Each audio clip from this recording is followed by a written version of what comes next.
And what'd you do here for 2 years?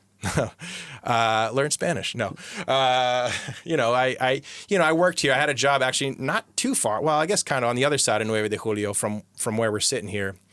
I had a job and it was mostly expats. Actually, I'm going to be more specific. It was mostly men, expats who had fallen in love with an Argentinian woman.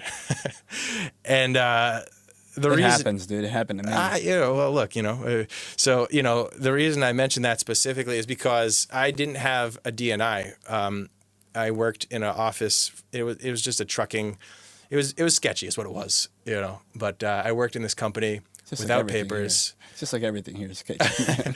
This was, but I was bearing the burden of the sketchiness, I think. I won't give too many details. I don't want to get anyone, call the authorities on them, but 2012, nothing's happened. That's fair. That's fair. So I worked in this office. I didn't have my papers or DNI, and there was 2 floors of this office. One floor was Argentinians.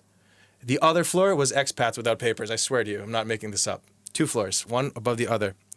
And I guess one of the Argentinian employees wasn't so happy that people without papers were making the same or maybe even more money than he was. So from what I understand, he called the AFIP tip line. AFIP is like the IRS, right, in Argentina or whatever the tax, regulatory authority is.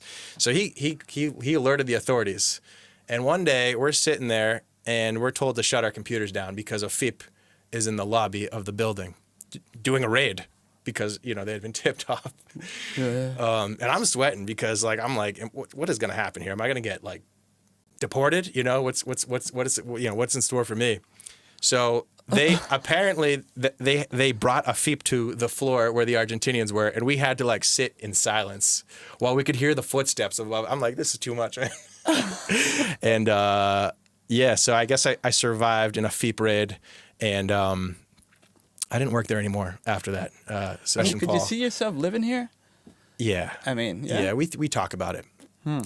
We talk about it, we think about it for a lot of different reasons. You go anywhere in the world, anywhere, and there's good things and bad things about living there and about visiting there.